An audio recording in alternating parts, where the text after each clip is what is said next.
बाजीराव द्वितीय शामिल हैं।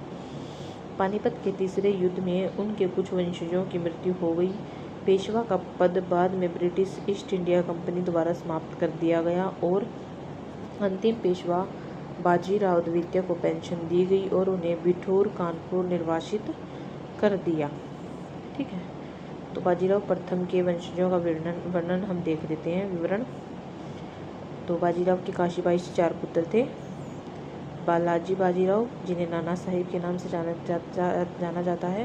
बाजीराव प्रथम के निधन के बाद 1740 में वो पेशवा बने। रामचंद्र राव, कम उम्र में इनका निधन हो गया था। रघुनाथ राव रघोबा 1773 से 1774 में पेशवा के रूप में कार्य किया। जनार्दन राव, इनका भी कम उम्र में निधन हो गया था। मस्तानी से बाजीराव के मस्तानी से पुत्र थे कृष्ण राव, जिन्हें शमशेर बहादुर प्रथम कहा जाता है। मस्तानी के मुस्लिम वंश के कारण हिंदू पुजारियों ने उनका उपनयन संस्कार करने से इनकार कर दिया, इसलिए उन्हें शमशेर बहादुर के नाम से जाना गया। बाजीराव और मस्तानी की मृत्यु के बाद काशीबाई ने उन्हें अपने बेटे के रूप में पाला और उन्हें अपने पिता के बांदा और कालपी के शासन का एक हिस्सा प्राप्त हुआ। शमशेर बहादुर प्रथम ने पानीपत के तीसरे युद्ध में भाग लिया और युद्ध में घायल होने के बाद डीग में उनकी मृत्यु हो गई। बालाजी बाजीराव के वंशज।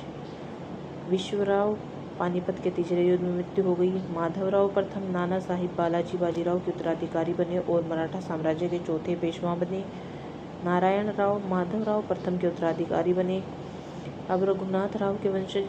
बाजीराव द्वितीय रघुनाथ राव और आनंदीबाई के पुत्र थे और 1796 से 1818 तक मराठा साम्राज्य के पेशवा थे। शमशेर बहादुर प्रथम के वंशज। अली बहादुर।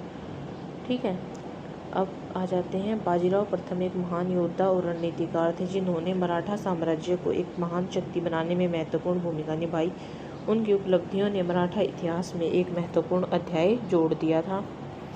बाजीराव प्रथम की मृत्यु कैसे हुई? बाजीराव प्रथम की मृत्यु गंभीर बुखार से हुई थी। 1740 में इंदौर के पास खरगोन नामक स्थान पर एक सैन्य अभियान के दौरान उन्हें तेज बुखार आया और एक सप्ताह के भीतर 28 अप्रैल 1740 को उनकी मृत्यु हो गई। कुछ लोगों का मानना है कि उनकी मृत्यु लू लगने से हुई थी। हालांकि उनकी मृत्यु के कारण में अलग अलग राय हैं। कुछ ऐतिहासिक अभिलेखों में कहा गया है कि निमोनिया या इसी तरह की किसी बीमारी की वजह से उनकी अचानक मृत्यु हो गई। तो इसी के साथ थैंक्स फॉर वॉचिंग। इसी के साथ हमारा बाजीराव के बारे में ये टॉपिक क्लियर होता है। अगर आपको कुछ भी समझ नहीं आता तो आप कमेंट्स कर सकते हैं। And subscribe our YouTube channel H R the way to success for more educational videos and notifications.